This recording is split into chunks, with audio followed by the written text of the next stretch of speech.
김어준 총수의 오늘자 경고가 화제입니다. 이 대통령 지지율이 역사상 최저치를 기록했는데 그 이유가 충격입니다. 전주 대비 2.6%가 빠진 이 대통령 지지율은 일간 기준으로는 마지막 조사 이래 41.2%까지 빠지며 30%를 눈앞에 둔 상황입니다. 특히 고령층과 서울, 대구, 부산에서 많이 빠졌는데 리얼미터는 부동산, 형소법, 육사 발언, 폭염과 경제 문제를 지적했지만 제 생각은 많이 다릅니다. 형소법이 문제였다면 민주당 지지율도 대통령 지지율만큼 빠져야 정상이었습니다. 그런데 민주당은 사실상 보합이고 전대 권리당원 투표가 있었던 지역은 오히려 상승했습니다. 이거 전대 효과로 이 정도이지 제가 생각할 때 전대 끝나면 무조건 30%대로 떨어집니다. 제가 본 현재 지지율의 문제는 대통령의 전당대회 당무 개입과 의지가 있나 싶은 검찰 개혁 및 흐지부지한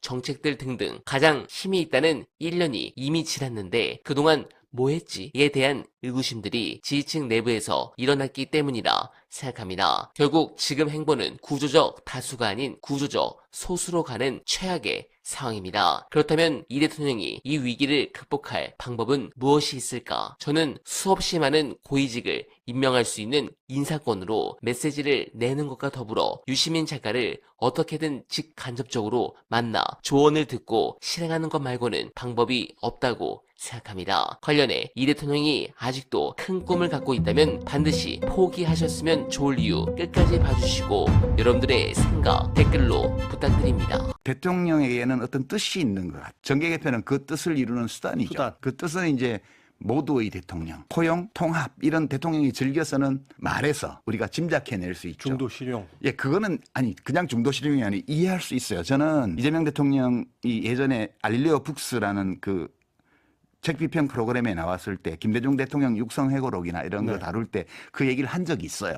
그러니까 이명박 대통령이 그 노무현 대통령을 검찰을 시켜가지고 그렇게 해코지하고 그 일이 일어나면서 그때 응축된 에너지가 결국 이명박 박근혜 두 대통령의 탄핵과 구속을 불러왔고 그 역풍이 다시 윤석열 검찰 독재 정권을 탄생시켰고 그 끝에 내란이 왔고 다시 그 반작용이 이제 이 탄핵과 윤석열의 구속 그리고 정권 교체 이렇게 이런 정치적 에너지가 서로 극단적으로 충돌하면서 우리 사회가 근 20여 년간 이렇게 온 이것이 과연 이래도 되냐? 이대로 대한민국이 갈 수 있냐? 이런 문제에 대한 들에 대한 진지한 고민을 토로한 적이 있어요.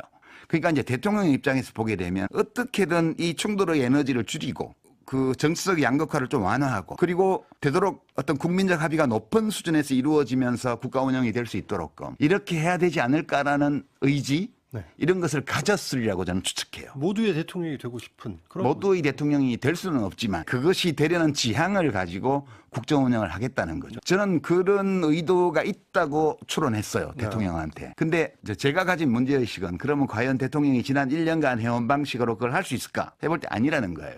지금까지 1년 동안 대통령이 해온 방식으로는 그 목표를 이룰 수 없을 뿐만 아니라 오히려 자신을 구해주고 검찰 독재에서 이제 정치인 이재명을 구해줬던 국민들의 요구, 지지층의 소망 이런 것들에 어긋나면서 자기 자신의 정치적 기반을 무너뜨리고 진영을 혼돈에 몰아넣고 그리고 스스로도 성공하지 못하고 본인이 생각하는 통합의 정치, 그 좌우의 통합 이런 거를 이루지 못한 채 시도하지 않은 것만 못한 결과가 될 수도 있다. 사실 제가 개인적으로 바라는 거는 이재명 대통령이 그런 포부를 가지는 것은 좋은데 좀 더 안전한 길로 갔으면 싶은 거예요. 저는.